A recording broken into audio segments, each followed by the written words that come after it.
Hello, good morning brother sister. Dito tayo ngayon sa bahay. Ngayon gagawa tayo ng bamboo chair. Re-repair lang natin kasi ayan, nakita nyo bulok na. Isa, bulok na. Tatanggalin natin. Papalitan natin ng bagong bamboo.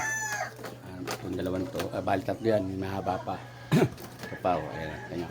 Ipapalit natin na bamboo. Yung ginawa ko nung isang araw doon sa liyo. Ito yun. Ayan siya. Ayan. Kakayasin pa yan. Ito. Ayun, kakayasin pa yan, yung lilinisin pa kasi pag hindi natin nilinis yan, hindi kakapit yung varnish. Kailangan makinis yung yan, katulad nito yan, makinis na siya, makinis na yung pinakabalat niya kasi yung iba pag hindi natin na yan, hindi kakapit yung varnish. Yan, katulad nito, kulay green pa siya, hindi talaga siya kakapit dyan. Kailangan natin malinis. Umpisa na natin pagbaklas muna.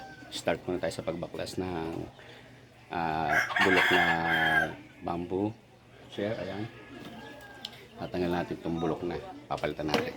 Yeah, start.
Hello brother sister.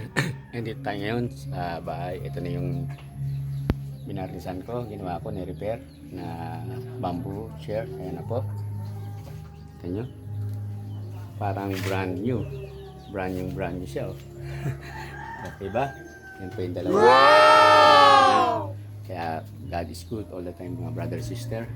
Kaya nga sasabi, pag may tiyaga may nilaga. Kaya ito konting buting-ting, ayos na. Kaya dapat itatapon na, pero hindi na kailangan itapon dahil ito ngayon ay magagamit pa. Konting repair, ayos na. God is good all the time. See you. God bless you all.